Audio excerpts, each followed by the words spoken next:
to the Pony Wigs and Makeup panel here at Everfree. We're going to talk about all kinds of fun stuff to sort of take your cosplay to the next level today. I have no idea.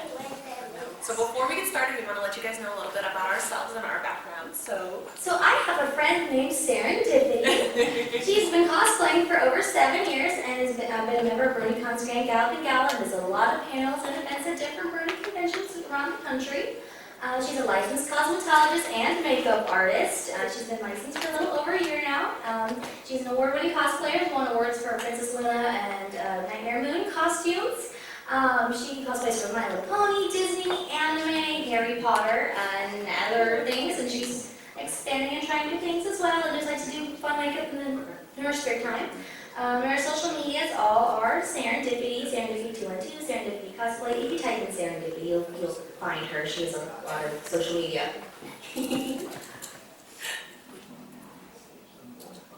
all right, and I guess we're talking in third person.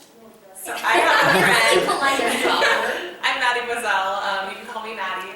I've been cosplaying for 5 years, primarily in the My Little Pony fandom, but I also dabble in some Disney stuff, some video game stuff. I just did an Isabelle cosplay. She's like my sweet little puppy. I also like to do just general makeup design, which is something I'm really excited to talk about in this panel specifically. I'm also very passionate about performing, so when I cosplay, my main focus is bringing that character to life as fully as I can.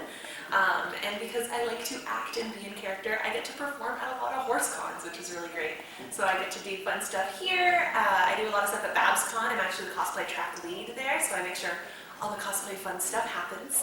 And I'm also part of the Grand Gallop and Gala at BronyCon as well. And when I am not cosplaying, I am a big old dweeb.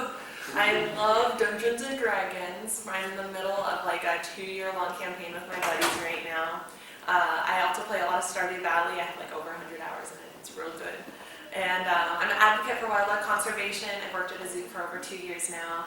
And I love to cry over ponies. It's real fun.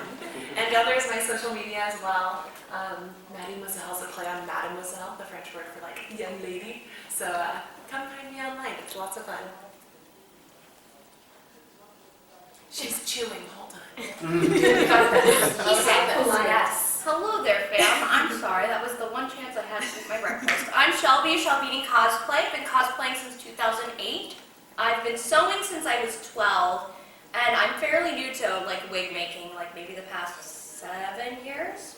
So, but I'm an accredited makeup artist and a skincare specialist. So if you have any questions for that, I got you, fam. I have a degree in music from USC. So I basically have a very expensive piece of paper that says I sing real good. Yeah, I've been sewing for 17 years. I'm an old woman. I'm an old lady cosplayer, and I know what I'm talking about, and there's my social media. It's basically Shelbeanie everywhere. We're Shelbeanie Cosplay. Cosplay. Cosplay with an A. Now, before we get started, we did want to just put this all out in the open. What we're talking about today is not strict rules. We don't make the rules when it comes to cosplay. It's a free-form, creative hobby that lets you do whatever you want to bring a character to life. We're just offering our experienced advice with our years that we've done cosplay, and there are absolutely no strict rules that you need to follow. You can listen to what we do today and throw it all out the window if you want. You can go, I don't like that, I like what I do, and that's totally fine. We're just offering what we know and what we've experienced. And when it comes to that and experiences that you may have, please remember that unless another cosplayer asks you for a critique or any advice, do not offer it unsolicitedly. There's no reason to critique or negatively comment on someone else's costume for any reason at all.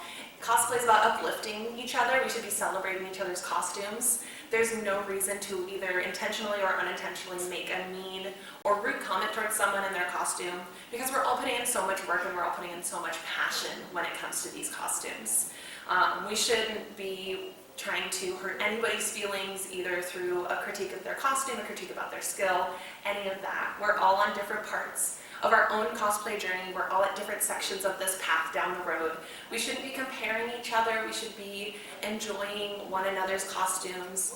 The only time cosplay should ever be a competition in any way is when you're entering an actual cosplay contest that you are signing up to be judged, to have your craftsmanship looked at.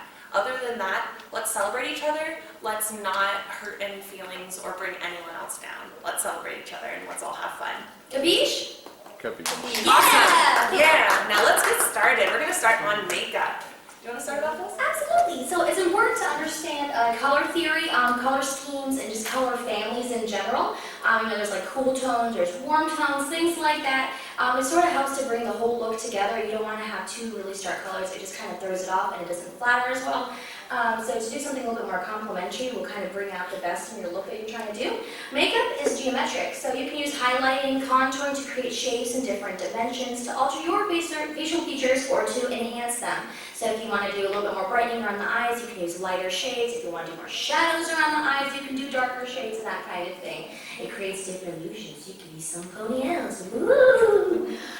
These makeup techniques, you can create illusions on your face. So different face shapes, depending on like how you angle everything, there's kind of like a science to it. There's a bunch of charts and stuff like that too. We'll show you in just a little bit that show like different shapes that can flatter your face or how to create different looks that you don't already have. So you can also put emphasis on your natural features. A good, clean makeup job can make your costume look more professional. For me, since I am a makeup artist, and for me, I focus mainly on the wigs and the makeup. Like it's important, at least for me, to have a full face of makeup. It sort of brings the whole look together. It's like, oh, so harmonious. It's great. It's good stuff. So, awesome. Yeah.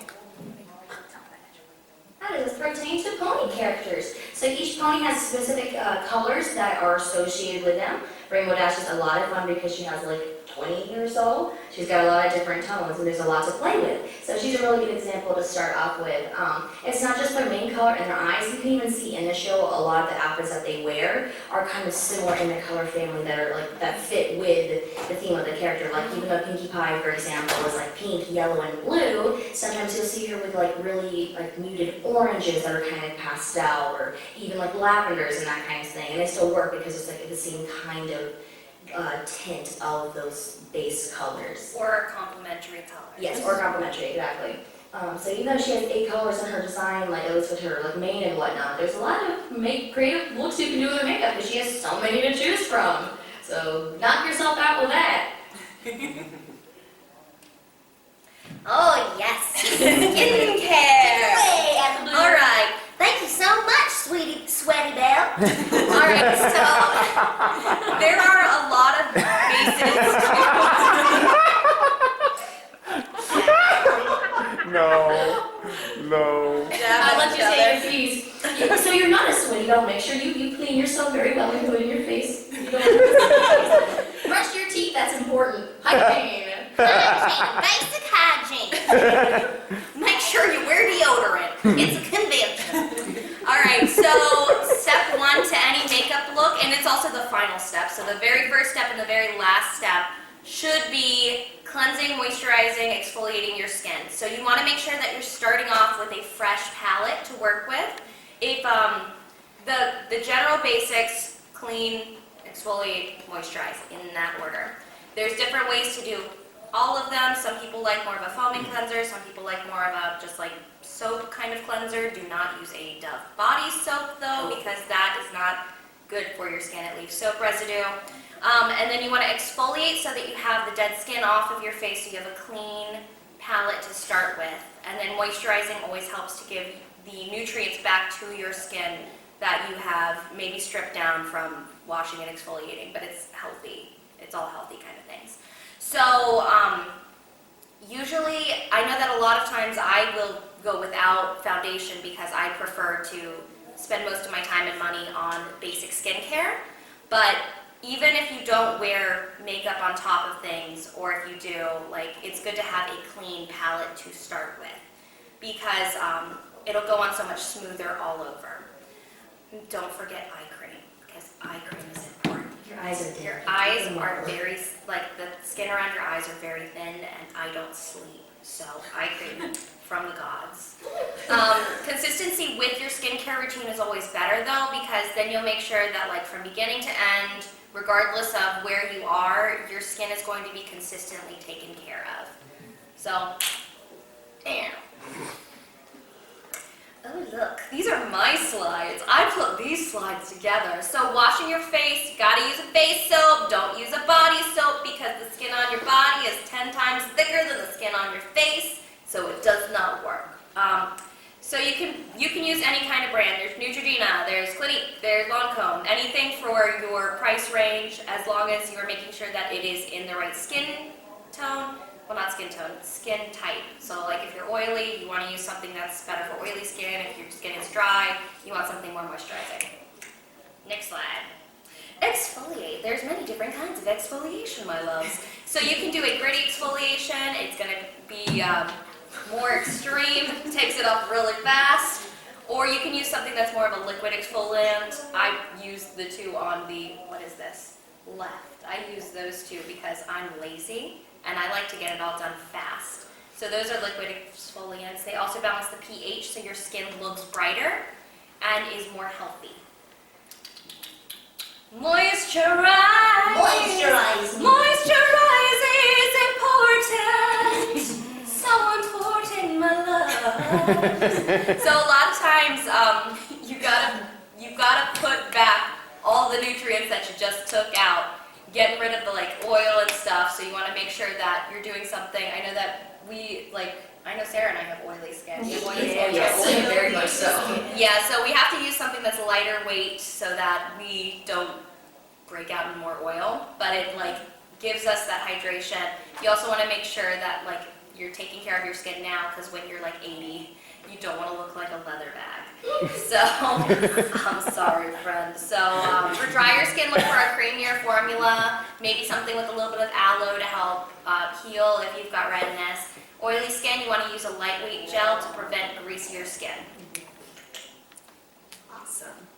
You want me to prime, or do you want to talk about prime time? You can talk about prime. Prime it. Talk about prime time. So once you've made your skin super healthy and happy, you're going to want to start with a base that's going to hold all your makeup in place throughout the day. And that's what primers are for. It's going to help when you're moving around all day, when you're sweating in a convention center or a hotel.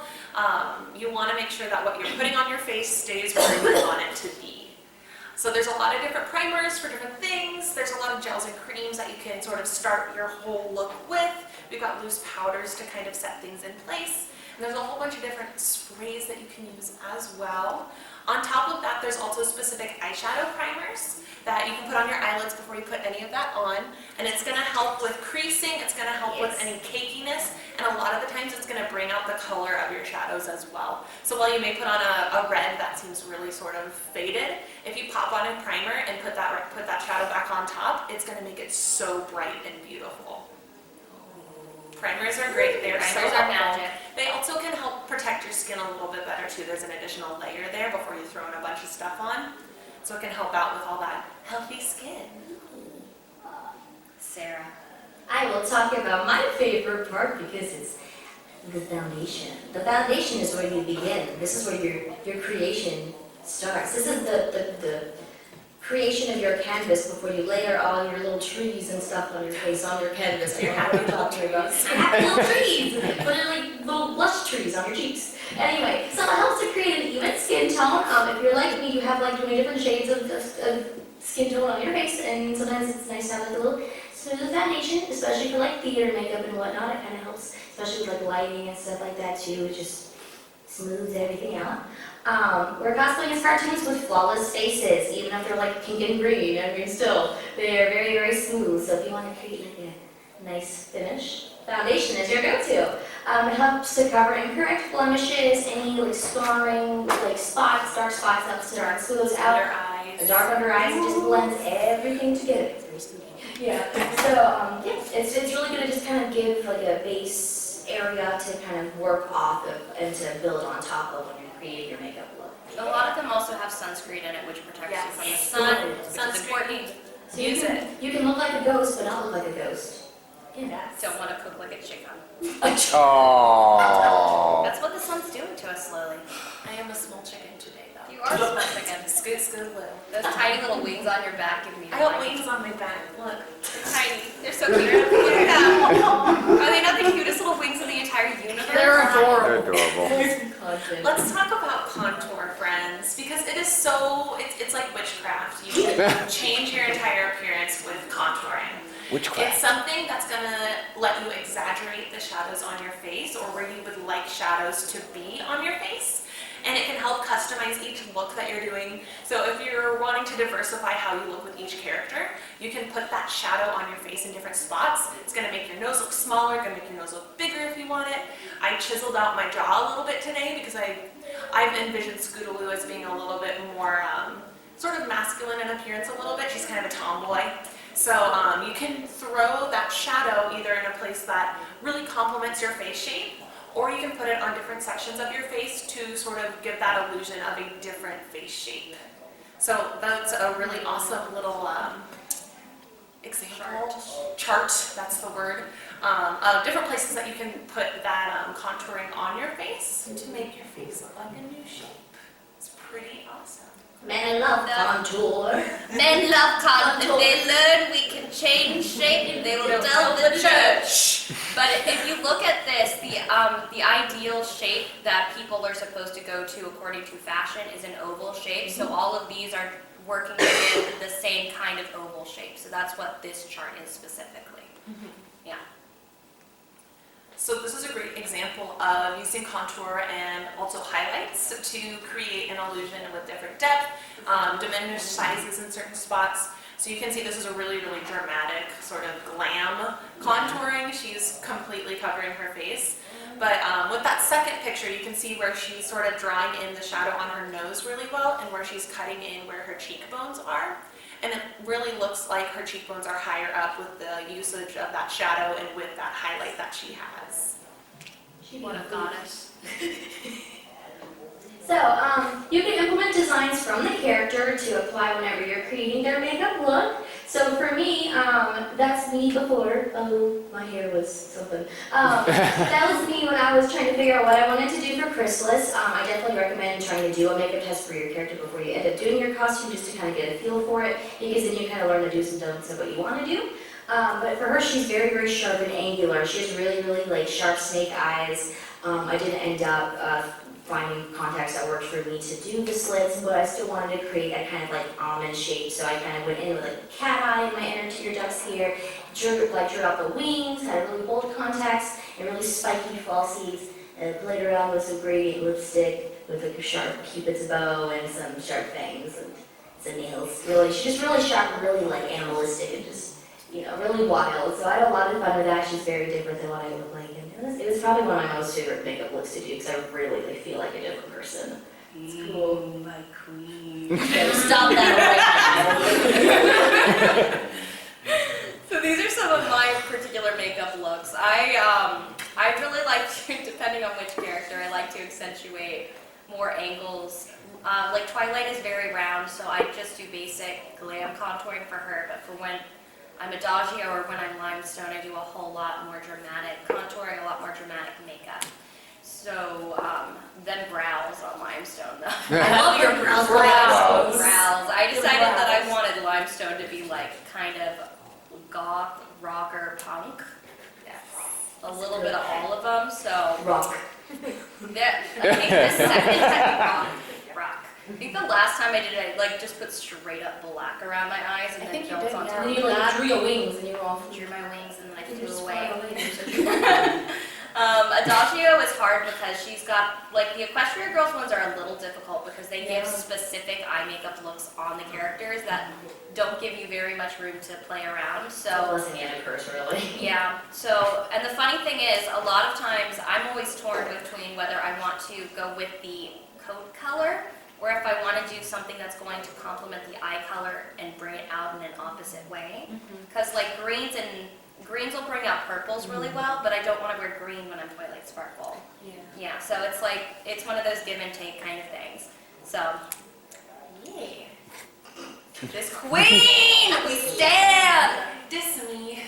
One of my favorite contours that I've done is with my Tempest Shadow. I referenced a tutorial that someone did for Maleficent, the live action Maleficent. She has those killer cheekbones, and I knew I really wanted that kind of like high cheekbone look. So I actually have full triangles of contour powder right here on my cheeks, and it makes my whole face look really slender. So I really liked how that looked. And in comparison, Pinkie Pie, while I used a lot of sort of dark muted colors for Tempest, when you throw on that pink wig, no matter what pink wig it is, you're gonna look washed out. So you got a pink, pink, pink everywhere for her. And then with AJ there, I really just sort of accentuated my own face shape and did some natural stuff for her, because she's a natural girl. You're a good DJ. You're such a good I like my apple horse. So with the eyes, My Little Pony characters have really big animated eyes. That's why we love them. You know, they're so cute. They got the big, woo, they just stick out really well. So to create the illusion of having really large animated eyes, you can use colored contacts, eyeliner, eyeshadow, false lashes, mascara, and more. And whatever it is that you want to do, you can even use highlighting and contouring to increase that look. Like I know for crystals, I do a lot of like shading around the eyes as well to create more depth and intensity. So you can customize your eye makeup design according to what you want to do for whatever character. So you can use their color scheme as inspiration to figure out what kind of colors you want to use. Awesome. So here's some examples. I love how like, he's the same makeup artist, so like, you can see like the difference in the colors picked for each character there. So you see a lot more purples with Twilight. There's a little bit of pink too, just like in the inner corners up there. And then you can see the difference with the blue, but like there's just a whole different like color palette. Down there you can see in the bottom left corner someone played around with the colors that Pinkie Pie has and decided to do something a little funky by adding some blue eyeshadow underneath. So you can really get creative with it. It's kind of nice that since they're ponies and you're translating it to human, there's no like really right or wrong on how to do the eye makeup. You can get creative with it because it's how you're translating it, and it's totally okay. There's no wrong way to go about it. But here with Fluttershy, you can see kind of like a little soft gradient. There's not more sharp angles with the Pinkie Pie, now that I noticed that, but like, Fluttershy is really soft, which is a really in character for her. I thought that's really cool. Alright, so there's also different ways to highlight and shadow around your eyes according to your eye shape. So if you have deep set eyes, you want to kind of bring it in a little bit more, but like towards your lash line when you're doing your contouring. If you have really close set eyes, you want to kind of bring it in like a little bit more. Wide set eyes, there's a different way to highlight that as well. So there's just a whole bunch of different ways to highlight and shade, and even like doing like a little pop of highlight underneath the eyebrow can really, really bring out your eyes. Because I know a lot of people focus underneath, but they forget to do it on top as well. That will really make your eyes pop out and stand out. For me personally, that's something I focus on a lot. I take the longest on my eye makeup because I do have really dark circles. That's something that I really enjoy doing, and it does really make a difference. I can keep talking about contacts. Okay, I'll talk about contacts. Okay, because that's my face. Hello. Hi. So I also really like contacts. Contacts are not necessary, but if you would like to take that extra step, you're totally welcome to do it. Just make sure wherever it is that you're purchasing from is an FDA-approved website. A lot of websites overseas now, you have to upload a picture of your prescription to prove, yes, I have an actual eye prescription for this kind of contact. Because there's a lot of people that have had issues in the past with that sort of thing. For me, I have really brown eyes naturally, so I like to do the contacts just because I have dark features just because of like just my appearance. So I like to brighten it up, so I like to wear really, really vibrant colors. You can see I was playing around with different shades of green contacts for Queen Chrysalis because I didn't know what I wanted, and I ended up going with the one that's a little bit more stark with less of the natural tones, just because they were a lot more scary and spooky. And then on the right, you can see the contacts that I ended up using for my Nightmare Moon cosplay, which are obviously a lot different than the brown eyes that I have naturally. They're very, they stand out quite a bit. They're actually the same design as the green, just a different color. It's pretty cool that it does cover all of your brown and leaves nothing. I know, it's so weird. It's like, those contacts are so jarring, but they look so good with your costume. They're a lot of fun. Even in photos, it kind of like blends into like, my whole eye is blue, and I'm like, who is that lady? Yeah. Can you talk about the brows, Maddie? Okay, let's talk about eyebrows. So filling in your eyebrows is going to help them pop, especially when you're wearing a brightly colored wig. You want to make sure that it's not like a jarring contrast between a natural colored eyebrow and like a hot pink wig. So what I use is I use eyeshadow. I actually use this NYX palette, but I also have really lightly colored brows. So if you have a darker brow, using a brow gel or one of the Ben Nye or Mayron sort of cake makeups, it's going to put down a really bright color, and it's going to cover those dark brows a lot easier too. That's what I'm using right now, actually, because my hair is naturally like black. It's level 2. So for me, I have black brows, and I actually go in with like NYX, and I use like their white jumbo eyeliner pencil to slather on and cover everything. And then I go and put in like whatever color. So sometimes you have to do that if you have darker brows as And well. generally when I do that, I go in and I brush it on both sides. Both of the sides, all brows. angles, yeah. And then you actually pat the eyeshadow on top to pack the color on there so that it's more of a pure color. Yeah. So here are some examples of having brows to kind of add to that character. That's my moon dancer, and she's got those big old eyebrows. Big old Yes, those eyebrows. brows. And then we got you with your angry brows. Very angry brows. There's eating the Punta Pinta Pinta. Yeah. That's the one. Very brows. I'll talk about this. So, blush and lipstick. So, blush is meant to bring out the natural pink tones in a face and round out the face. So, a lot of times if you have a really angular face and you add just a little bit of blush on the apples of your cheeks, it will sort of like round everything out, and it helps to sort of just even the contour of your face up. The contour. Bonjour, contour. Bonjour. So, add color to prevent being pale or washed out, because bright wigs, as we've established, once you stick them on, you look like you have no makeup on. It doesn't matter how much you put on. That's one of those things, like, it doesn't matter if the wig is bright pink or if the wig is Elsa's hair. Like, once you put a wig on, a lot of times it's just gonna wash everything out. So it also works alongside the highlight and the contour. It's actually, we always talk about it like it's a Neapolitan ice cream. Because it's like you have the highlight up here, you've got the blush in the middle, and then you've got the contour. So Where's the line? Oh my god. you gotta make sure that you blend it so you don't look like Neapolitan ice cream. But yeah, it works with everything to sort of create that full look.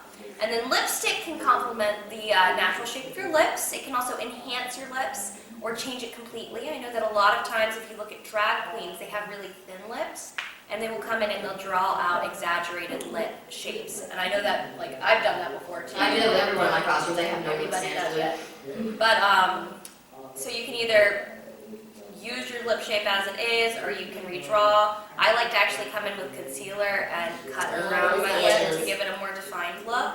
But it can pull a lip to, pull a whole costume together. I know that I used to not wear lipstick at all because I just didn't like it. But now I have 1,000 lipsticks and I don't know who I am. But like it, once I started wearing lipsticks with my costumes, it really changed what it looks like. It makes it really pop. It really does. Makes it pop. And you want to make sure that your unless you're going for a specific contrast of your blush in your lipstick, you want to keep it in the same family. So if you're wearing a warm lipstick, wear a warm blush. They don't have to match completely, but just in that same sort of family of colors. Body paint. Oh gosh, this is my favorite stuff, let me tell you. It is so fun, it's so wild. Okay, I came from, I started cosplaying My Little Pony and transitioned to Homestuck for these reasons. So that kind of opened the doors to the world of body paint for me. Mwahaha. So equestria girls have really bright colored skin, as you can see. I did like a really light makeup test with Pinkie Pie one day because I was really bored and just, I wanted to mess around a little bit. So you can't really see too much with the filter I use, bad choice, but that's okay. You can still tell I'm a little bit pink. So I combined a little bit of Ben Nye and Mayron. I swear on Mayron. Mayron is so good. If you want something affordable that will get the job done and won't sweat off your body or shit, I recommend Mayron. I started with Snazzer first. For me, with my oily skin, no, it did not work for me. It chipped a lot. Snazzer can be great for small. It dries out your skin. It dries out your skin. It's okay for like really small detailing, like on your face or like some designs. But if you're going to do all over, I would definitely recommend something like Mayron or using Ben Nye. Mayron has a bunch of different things. They have like little cream sticks you can use, or they have like water activated. Yeah, those tins are the water activated ones. You literally just add a little water, use a sponge or a brush, and you just paint it on. Yeah, that's the paradise. Those are the ones that Jess really likes. They're so good. I love them. Yeah, I like to use a paintbrush. For me, it's like I just literally paint my skin. It's great. And then I just kind of go back in with like one of those wedge sponges and just kind of buff out the streak lines, and then you let it dry. Put on another layer, 2 or 3 layers if you really want to go that full with it. And then you seal your body so Seal you don't your spread body. everywhere in the world. Again, since I was in the Homestuck community, I have seen and witnessed people lathering their body paint on hotel sinks in the bathrooms, and people would jump in the swimming pools at local conventions and get Don't paint do in that. the pools. Please don't. I promise you, it's less money to spend spend on sealing the stuff than to buy the actual paint. You can do it. You can use baby powder, you can use setting spray, you can use setting powder, hairspray if you want, I don't know, and then just make sure you seal it. Yeah, Sam, when you walk into a vendor hall in body paint and you go to reach for something and you see them cringe, they've been burned by those homestead cosplayers. I actually, one time I did wear gloves with my costume. I went to the vendor's hall because I just didn't want to risk touching any of the merchandise and rubbing my paint on it because I was just that concerned. Because again, a lot of people hate those stuff, and I was like, I don't want to be one of them. I swear I'm considered too weak. You can always tell You can when always they've do been burned. arm socks as Yeah. well. So Yeah. like leg tights that are colored. You can either make them yourself out of tights, or I know that We Love Colors actually sells arm gloves now. What? Yeah, they make they're seamless arm socks. Fans, diamond is happening now. But they go all the way up your arm. They look just, you can buy matching tights for your legs. Comfortably, sorry. This is important for me. It's great. You're gonna Steven Universe so hard. Oh my god. This is the reason why I don't cosplay lapis is because I didn't want to make that whole bodysuit. But yeah, there's a way to do that with a tutorial. You like use a cardboard cutout and you outline your Stitch hand. the fingers. I've done it before for my homestead costumes. And then you use like hot glue fingernails and then you look like you have real nails. And they're super comfortable. You can put like a little slit like there in the wrist. You can pop your hand out. So you can use your phone and not be like me and suffer. It's great. But speaking about sealing your body paint, you also need to seal and set all of your other makeup too. It's a cool transition, right? Yeah. So when you want to seal and set your makeup, it's going to work with that primer that you started with to hold everything where you want it to be. I've actually used that black NYX setting spray on my eyes, and then I went swimming, and my wings did not move a muscle. But it's gonna keep everything where you want it. It's gonna make sure that nothing is like getting smeared with sweat. And it's each different setting spray, setting powder is going to give you a different finish as well. So if you want something flat and matte, they have sprays and powders that will help with that. If you want something a little more shiny and dewy, they also have different sprays for that as well. So take a look at what you want, what you're envisioning, and they've got those great powders. I actually use that NYX finishing powder in a banana tone as well. So highly recommend it. You're a cute banana. I like their banana powder a lot. And then there's also, sorry, No, you're good. You're good. there are hydrating ones for people with dry skin Yes. as well. Yes. We're gonna answer questions at the end. Hold on to your question. All I right. got you, don't worry. Wigs! Wigs. Let's talk about wigs. The fun part. Well, it's all fun anyway. So when it comes to wigs, there's a lot of things you really need to take into consideration and keep in mind when you're looking for them. When you're shopping for wigs, I highly recommend going to some of these more reputable shops. Art of Wigs is incredible. Their wigs are a little more expensive, but the quality you get out of them is incredible. They can last for years and years and years. Epic Cosplay is also really great. They offer a lot of shades that Arta doesn't offer. So if you're looking for something really pastel, I know that part of your wig is Epic Cosplay, right? These are actually not that I had to start like glimmer wig. Starlight I wore Glimmer was on Epic. Friday because I like Arta has really weird specific shades of purple and none of them fit Starlight's like main color. Only like her streak that she has, the like more vibrant purple because it's a little bit dark, like deeper. So I ended up getting an Epic Cosplay wig. I will warn you. Maybe it's just me. I have a really big head. Arta wigs are really good and spacious, but my experience with the Epic Cosplay wig I purchased for Starlight's a lot smaller. So just keep that in mind if you need to add extra wefts or whatever to cover your head in order to kind of compensate for that. What's really cool about a lot of Art of Wigs as well is that for some of their styles, they offer two different sizes. They have a 21-inch head and they have a 23-inch head, especially with their ponytail wigs. Sometimes pulling all that hair up is going to make it really tight and you're going to want to go with that bigger size. So you're not getting headaches and migraines and all that fun stuff. But along with Arta and Epic, which are my two favorites, there's also Rockstar Wigs, which is really popular in the drag community. And you can also go to Amazon or eBay. My biggest thing with buying wigs off of Amazon and eBay is to look at reviews and find pictures that people who have purchased the wigs have posted. Because while I've found incredible wigs on Amazon and eBay, I also have ordered wigs on eBay that are completely different from the picture because they're just pulling a picture off a website somewhere and saying, yep, Or this is my cosplayer's wig. picture. Or a cosplayer's picture. And then there's like, you can see all the wefts in the back. Yeah. You also need to make sure that you get a heat-resistant wig. Yes. One from online. The worst thing is whenever you get a wig and then you end up trying to style it, it won't take any style. I've actually, I purchased a couple of wigs from a local wigs shop, and I usually kind of keep like a similar style with them, but there's one time I was like trying to curl it, and like whatever fibers it was, it would not take curls, it would not let me steam it, which we'll talk about, it wouldn't let me use a curling iron, nothing. So just make sure you know what the quality and the fibers of the wig are that you're getting before you like, if you're going to style it, you just have to make sure it's something that can accept the style that you're trying to shoot the style. So when it does come to fibers, most wigs that you can purchase online are some sort of synthetic. Synthetic is kind of an umbrella, and there's a lot of different synthetic fibers that fall underneath that, with things like Caniclon, Remy, India, and there's also real human hair, which is going to be more expensive. Hundreds of dollars. Very expensive. But for certain wigs, it's a really good option. I know I used to use extensions that were human hair. They were so easy to curl and wash, and they fall really naturally. But when it comes to pony wigs, I would say getting a really nice heat-resistant synthetic wig is going to be your best bet. And then when it comes to wig types, that's something you're going to be really, you're going to want to keep in mind with whatever character you're doing. There's party wigs, something you can get at like a Spirit Halloween store, Party City. A lot of those are hard front wigs. You can also get hard front wigs from places like Arda. And then there are lace front wigs. We're going to talk more about the differences in those a little bit later on. But those are the ones that you're going to see most often. Most cosplay wigs also have a rounded skin top at the apex or the crown of the wig. That's what most hard fronts, that's like the base of where their hair falls. And then with lace fronts, it's a little different, a little fancier. And they're usually, when you purchase one of these wigs, it's going to be in a simple base form. It's not going to be styled. Sometimes there's a little bit of a curl. Sometimes there's a bang that's cut into it. But most of the time, you're going to be putting in the work to style it. You can also purchase custom styled wigs. You can commission a wig for a higher price. That's going to be something that's done by a professional who really knows the skills and techniques that are needed to style a wig. They are going to be a little more expensive, but again, you're getting that skill and that quality out of what you're paying. I keep thinking that your horns are someone raising their hand. Oh my god, I was thinking the same thing. Just out of the corner of our I got out of the quarter by I'm like, yes, no. So about cutting and trimming wigs, it is not impossible, I promise you.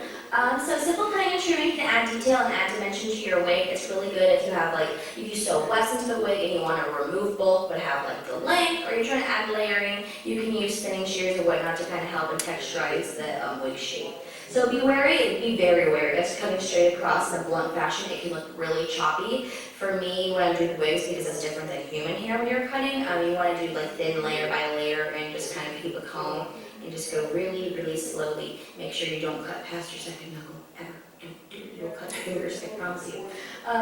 So trimming vertically with your shears can help create natural looking cuts. If you do vertical cuts, it's good for layering to kind of glide your shears downwards. Going like this. Yeah. Let me tell you, so this wig, I actually spliced a purple and pink wig together and put it together, and they saw me, I was sitting there shh, shh, because I was adding hair in there, but I wanted it to have more of a softer flow with the curls. So instead of having the blunt, choppy wefts I had sewn in, I was kind of point cutting the tips to kind of make it a little bit softer, adding some texture by gliding the shears down. You're not going to open the shears, you're going to open it just very slightly and just slowly snip it downwards. Or you can use texturation shears, which have little teeth. That's on the next slide. Okay, I'll talk about that later. Okay. Cutting layers. For simple, fluffy layers, you can slide cut downwards towards with your shears half open, like I said. So it's sort of just to angle how open you have the blade, and you might want to regularly get them sharpened, or just keep purchasing a cheap pair from Sally Beauty or something like that, just to kind of work with. I actually, my first experience with thinning shears was a pair I got from Sally. I got an Arda wig, I got their Venus, and the bangs were really, really thick, and I was like, ugh. Yeah, those Venus bangs are crazy. Do not use fabric scissors. No, do not use fabric scissors on your wigs. Definitely take thinner sections, especially if you're a little nervous or uncomfortable. That way, in case you mess up, you can just fix it on the top. It's fine. But with thinning shears, you can see it sort of helps to reduce volume and thickness of hair if it's really bulky. So I was doing with those bangs, I took I think 4 sections horizontally, so I brought one down, and then I would just kind of snip and then kind of glide downwards. And so it has little grooves, little teeth, so it'll pick up some hair, leave some hair, pick up some hair, leave some hair. So it kind of leaves it more staggered. So on the tips of the hair, on your bangs or wherever it is you're trying to cut, it's a lot softer and it's not as blunt and as harsh. And I it's actually more used natural. some thinning shears like those to make the little points for my bangs here, my little spiky bits, because with a lot of wigs, it's going to have that same full volume throughout. But if you want, especially with like anime spikes and bank spikes, if you thin down the end, you're going to get that really nice taper, which I love. I will tell you too, like if you're trying to do spikes, like she was saying, and you don't want to necessarily use thinning shears. It's sort of like the angles that you use when you have them in your hands. Like if you have like a blunt cut this way, if you like slowly glide inwards, all of a sudden you have a triangular shape. You need to use a little bit of gel or something to sculpt it. So yeah, there you can see the bangs, you can see the person is cutting and taking out small sections. I personally don't recommend doing like a full jump right away. I do it horizontally, but everyone's different. You want to take like a triangular panel instead of doing like all the way here. It's a little bit more natural because then whatever hair is here will kind of fall and frame your face better. I like to taper my bangs out a little bit once I get like towards the point around my eyebrows, just so it blends better. You don't have like a stark look. Unless the character has that, or unless you do want to do that. But if you want it to look more natural, you want to do something a little bit softer. A really easy thing to help when you're first starting cutting out bangs that I discovered when I cut my first bangs, the little first wig, is I actually put the wig on with the super duper long hair in my face, and I slid some bobby pins in a little bit lower than I wanted the bangs to be. And when I took it off, I could use that as a guideline. So I was able to sort of chop off the extra length. Then I popped it back on my head and did that vertical cutting to get that more natural look and to thin it out a little bit. Point cutting, which is like the vertical cutting she was saying, really kind of helps to piece it out. Like if you hold it with your comb, like the tension does matter. It sort of gives you that stability to kind of go work your way in and sort of blend it in so you have more of like a piecey look. But definitely take it slow with bangs, because Yes. there's nothing worse than cutting off too much and realizing you made a big old boo-boo. Oh, I love that! Yes! Exactly. It's all fun. I don't know why I keep saying that. I think it's all fun. Do you want to talk about that? I will, because I know how to do this part. All right, so styling, curling, straightening wigs. So when you're styling a synthetic wig, you usually do want to use heat. Here's the fun thing about wigs from like Arda and stuff, they're plastic. So what you're working to do is reset the plastic. So using heat, but gentle heat, not too hot, is really important. You can use steamers, you can use the boiling water method where you boil it and you stick the wig in there, you let it sit for a minute and you pull it out and let it air dry. But I find that steamers are a lot easier. Steamers are the best. It's much more time efficient. I actually find that they dry a lot quicker too. They It's do. very interesting. Yeah. And then you can use heat curlers, but I don't like doing those because sometimes they get too hot. Yeah. Plus, you can't evenly distribute the heat. No. Same The with very flat irons, front, too, yeah. Although my roommates like using a flat iron and then they come in and, then they roll it they up. roll it up. Yeah. I don't have the patience for that, so you know. It's just rolls, like the rods and just kind of snap it in there. Yeah, the perm rods are really great for this, and Sarah can talk to you about the different like places that you can layer it for different yeah. But steamers are the best because they do not damage the wig. They don't. A lot of times flat irons or curling irons will be too hot for it.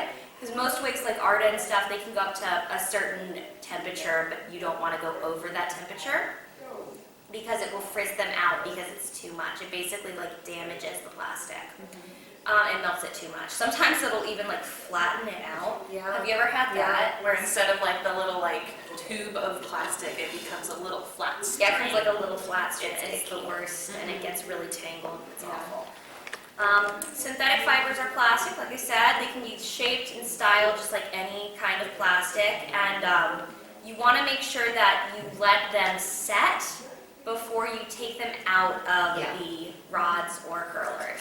Because a lot of times, if you take them out prematurely, it'll just give you this weird kind of half wave, Or it'll fall just fall flat. completely. It's really awkward. Also, the thickness of the hair you're putting on the rod can affect the curl, so you want to take thinner sections if you really want to have nice curls, and then go back in and kind of like twist it around itself, something like that. Because if it's a chunky section, it's not going to curl nearly as well, and you want to have different rod sizes for the different size of the curls you want. So if you want like a bigger curl, kind of like a rarity type of curl, you would use like a Chunkier. yeah, you want like Thicker one. they're usually like I use like the teal ones or like the magenta colored ones. But if you want something tight like your pinkie pie, I use like you see The there, orange. like the white and the orange, something like Yeah. that, depending on and screaming because it's like $50 or $60. I know. Oh my gosh, there's so many involved. for Pinkie Pie wigs. And if you're using a really long wig, you want to use a smaller rod because once you twist all of it up, it's a fat little curl. And you have to use really small sections and really small rollers. And it's like, There's also another thing too called end papers. It's really helpful. That's what they use for actual perming. You can get them at like any beauty supply store. It's just like tiny little thin piece of paper, kind of like a little bit thicker than tissue paper. But you like spritz the hair with water and you kind of like sandwich it in, or it'll be like a book full of paper that you can fold on top of itself. That'll help secure the ends, so it kind of like with the water on there, it helps secure and adhere to the end or like onto the perm rod easier, so you don't have dry hair slipping off of it. Actually, kind of helps it stick, so while you're rolling, it stays in place, and then it's easier to pop out. and then additionally, there's those little holes in the very middle. Yeah. So you have to make sure you get the steam through those holes because it gets all of the inside of it as well. It goes through the whole, every single layer. Yeah. Wefting. Let's talk about wefts. Yeah, I what love do you- wefts. They are the rows of hair fibers that make up a wig. So you can see all those lines on that flipped inside out purple wig. Each of those lines is called a row of wefts. They can be added to bulk up a wig, create additional volume, or to add different colors, strips, highlights. They can also be removed if a wig is too bulky, too voluminous for what you need. They can be sewn in or hot glued in, but please beware of hot glue. While it's an option, it can be super duper messy if you don't know how to control that hot glue. And if the glue is too hot and toasty, it's gonna frizz and melt those fibers, just Also, like a flat iron. like a flat iron. Also, if you're gonna go style it with steam, they will come out. It will melt. It will definitely. Yeah. So when you want to sew a new weft in, what you're going to do is you're going to lift up above where you want to sew that in, and you're going to sew in that new weft in that same horizontal fashion. What I do with my sunset wig, because I add all the yellow wefts in, is sometimes if I want it to go another direction, I'll sort of flip it upside down and sew it in, and then I'll steam it so it goes the direction I want it to go. And you can actually hide that actual start of the weft. And yeah, also beware of sewing rows in too tightly. A lot of the wig cap of the wig is a little elastic to help with that pull and when you're moving around. And if you stitch it in too tight, you're going to lose a whole lot of that elasticity.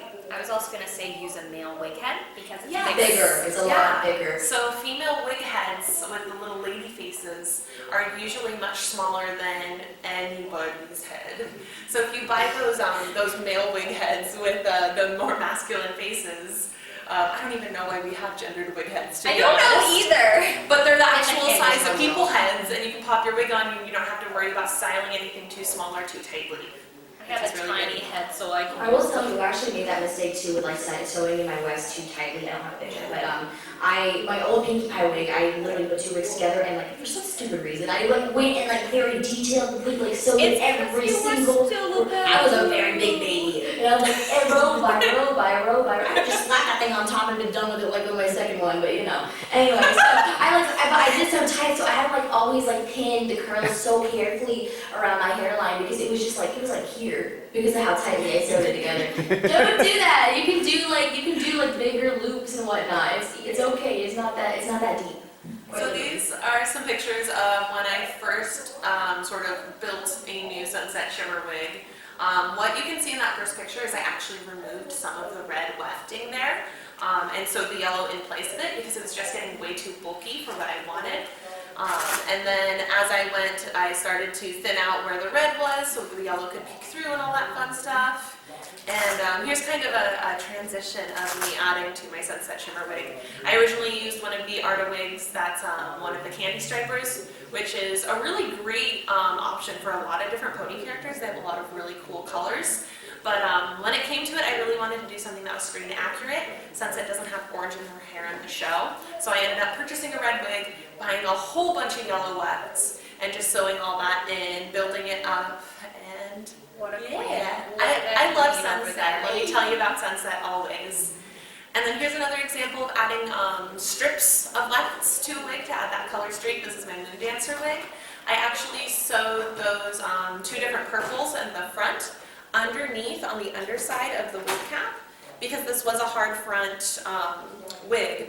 So when I was able to pull it up, it actually looked like it was growing out of my scalp a little bit more without having having to purchase a lace front. And then we've got that one on the side there too, which was the same sort of technique, sewing it underneath the red and then thinning out the red to let it peek through. So lace front wigs are my favorite because they look very natural with their hairline. Basically, the lace is like this little like grid mesh material, and there's individual hairs tied into it to create like actual hair follicles or the illusion of so. So you can see the difference between a hard front and the lace front. You can see my original Pinkie Pie wig. This was from 2012, you guys. I was a baby. This is just a regular pie wig. I parted the bangs out to the side, and I was just having a good time. Woohoo! And then in 2017, I did Pinkie Pie wig. And I was a baby. That's literally, I've only been cosplaying for like 2 or 3 months at that point. I was a baby. Is it okay if we can just cue Matchbox 20s? Let's see how far we've come. But ventilating is the process of tying in individual hairs, which I like to do because I'm really picky about my Pinkie Pie colors. So for me, I couldn't find a wig in the style that I wanted with a widow's peak that was the right color. So I said, I'm going to do it myself. So I did. So I sewed in a whole bunch of hair. I actually took apart one old wig like this skin top and created a V shape and then like ventilated hair around that and just to create her little that she has. But it's really fun. It's time consuming, but if you like the meticulous nature of it, it's kind of relaxing in a way. I kind of do enjoy it when I actually have the time to do so. But it creates all the difference in the world. It does look a little bit more natural than just like, you know. Yeah, that's what I did with my Arta lace wig. So I did the exact same thing because Arta never has the color of the wigs I want when I need it. And they didn't have, I wanted to get to like Virginia or something, but they didn't have it in stock at the time. So I bought like a regular wig off of Amazon with pigtails and went through the process of hand tying every single individual hair by myself. And adding it to West. So that's what it looked like before and what it looked like afterwards. And here's some more examples of lace fronts. All of them have a widow's peak. You can get some without widow's peaks. But for a lot of characters, especially in the pony community, that have that widow's peak with the big swoop, a lace front is going to be your best friend. It's going to help you out and make you get that big old poofy swoop. Dyed wigs. Sometimes the wigs are not the color that you were looking for, or you can't find the right materials in the right shades, so you have to dye it. For me, I ended up getting a wig for my first style of glitter cosplay that was in totally the wrong color. It was not how it was advertised. I was distraught about it, but I didn't have time to buy a new one. So I went and dyed it by adding some blue dye. I don't know if you want to talk about dyeing because you're great at it. Synthetic dye is the best. I did my Adagio wig by using acrylic dye mixed with alcohol. Isopropyl alcohol. Yeah, isopropyl alcohol. You stick it in there, you shake it up, and you basically, so what I did with this was I basically sprayed it individually, combed it out with a comb because I didn't want to lose the volume of all the curls. So this was a very meticulous process. I don't think you can see. No, you can't see. So up at the top, I've got like all of the yellow wefts in like plastic bags so they didn't get stuff in there. My parents' patio is still orange, so You did a good job dyeing. It worked. yeah, it's still orange. I love teasing. You guys love teasing. I like a lot of teasing is great. So teasing and shaping your wigs can help create those 3D crazy shapes and styles that cartoons have. You can create a lot of volume, and when you tease, you're actually backcombing and matting up the fibers and tangling them, and building a little cushion to push the hair up. So it can be used to create really big bangs, like Sarah's already in Pinkie Pie, and even this big old poof right here. It's going to be like a big matted tangle with some pretty fibers covering the top of it. It's going to make that big volume cushion. It's also great for gravity-defying shapes and spikes and different things. You know, those big anime spikes. I teased all my little anime bang pieces here. And teasing can also help hide any wire frames, foam, things you're using underneath the wig to build up a bigger style. Some wigs you want to think about. Yeah, there we go. That's what it looks like. It really does. That's what the teasing process looks like. Yeah, so it looks like a big old mess, and then you bring it together and you kind of Smooth everything. This Wow. was so much fun. I just took it and went boop. Just gotta tease this until it looks like a mess, and then see where it goes. And this is our beautiful friend Mew, And she actually used a wire frame in her wig to build up those beautiful victory curls. There's lights in it too. There's lights in it too. She's a rock star. She's incredible. But it's a really great example of sort of teasing and building and shaping that hair up around an armature of sorts. You're basically building a big old sculpture. Yeah. I think one of the most important things with wigs is to think of it as a plastic sculpture more than hair. You're going to be able to build out all kinds of cool stuff.